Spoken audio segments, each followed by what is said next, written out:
Miami of Ohio coach Chuck Martin got a little spicy with a TV reporter. I think it was a local something or other, talking about what's happened to his roster. No mincing words here from Martin. All right, special teams, lost your kicker. Carter McLaughlin. He's at. We didn't lose him. He's at Alabama. We know exactly. I understand. We know exactly where he's at. Like you media people, it's all pretend. Like no, Alabama stole our kicker. Yes, they illegally recruited our. They illegally recruited our kicker and stole him from us, and like that's a fact. But that's but we act like it's not. We live in this la la world. Like hey, let's not talk. I don't know why everybody knows what's going on. So yeah, Alabama stole our kicker. A couple other schools try to steal it, but then they okay. What's the question? So that's about as explicit as you're ever going to hear, especially on the record and on camera. And so naturally, after that had kind of gone viral on Thursday, Kalen DeBoer was asked about it at Alabama coming off the practice field. Before we get started, the Miami of Ohio coach accused you guys of tampering with the recruitment of Graham Nicholson. Do you have a response to that? I don't know anything about that, I guess, that comment.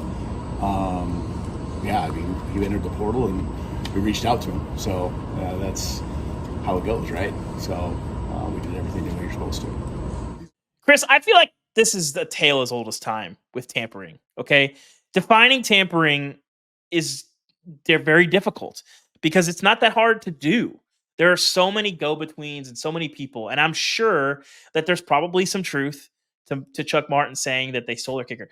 Well, if you have somebody that knows Graham Nicholson saying, hey, we'd love to have him, and he's not going to go in the portal, and all of a sudden he does, and he shows up at Alabama, I mean, sure, that's tampering by the letter of the law, but it's not tampering in a way that you can punish, and especially when the NCAA seems to have no real interest in doing a lot of investigating or punishing on this, and especially when it's as widespread as it is. What did you make of this kind of brouhaha that we don't really see coaches sniping at each other this often and this explicitly? Well, it's interesting. Like if you would combine the two, it would make sense. We have a suspension on one hand and a mystery as to who called it in and why. And then the other one, we do have the call out, but it's way after the fact.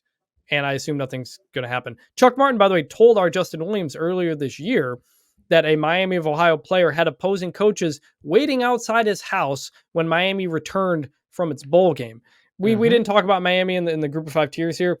They lost their the leading sack leader in the MAC to Oklahoma. They lost a 1,000-yard rusher, Rashad Amos, to Ole Miss. They lost the Groza Award-winning kicker, Graham Nicholson, to Alabama. The MAC was rated. Toledo lost its quarterback and its running back. Ohio lost its quarterback and its running back. Of all the conferences, the MAC is being torn apart by the portal more than anybody else. And there's frankly nothing that can really be done to stop it at this point unless you change the rules. So it would have been nice if Chuck Martin had called this out when it happened, and then we have a whole thing, but it's after the fact and it's whatever. And then we kind of have the mystery around Iowa. So like we've talked about this before. Coaches, hey, why don't coaches call each other out more for doing certain things? They usually don't want to do it at the moment, especially because there's just kind of that system within coaches that they don't really tattle on each other on this. So it's after the fact. You're complaining now. It's a little late for me, but it's spicy, and I love Chuck Martin because he always says what's on his mind. So keep saying it.